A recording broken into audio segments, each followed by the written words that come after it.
బయట అందరూ ఎలా ఉంటారో గానీ, ఒక పర్సన్ ఆర్మీలో జాయిన్ అయ్యారంటే, వాళ్ళ హ్యాబిట్స్, వర్క్, డిసిప్లిన్‌గా మారిపోతారు. వాటితో పాటు కొందరు వంటలు బాగా నేర్చుకుంటారు. ఇంకా వాళ్ళ సిట్యుయేషన్ బట్టి వాళ్ళు అలా మూవ్ ఆన్ అయిపోతా ఉంటారు. మా హస్బెండ్‌కి కుకింగ్ రాదు. దాని గురించి అసలు ఐడియా కూడా ఉండదు. కానీ తనకు కావాల్సినవన్నీ పర్ఫెక్ట్‌గా చేసుకుంటారు.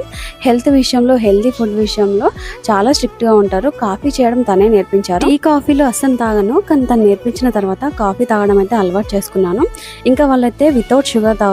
మనకైతే అలవాటు లేదు కాబట్టి కాస్త షుగర్ వేసుకోవాల్సిందే. ఎక్కువగా బయట మూవీస్‌లో చూస్తూ ఉంటాం. జాబ్ చేసేవాళ్ళు లేదంటే ఏదైనా బాగా వర్క్ చేసేవాళ్ళు ఎక్కువగా కాఫీ తాగుతారు. కాఫీని తాగడం వల్ల యాక్టివ్‌గా అనిపిస్తుంది. అలాగే కాన్సంట్రేషన్ లెవెల్స్ అనేటివి పెరుగుతాయంట. బాగా స్ట్రెస్ అండ్ వర్క్ ఉన్నప్పుడు కాఫీని తీసుకుంటారు. నిద్ర రాకుండా ఉండడానికి కూడా కాఫీని అయితే తీసుకుంటారు.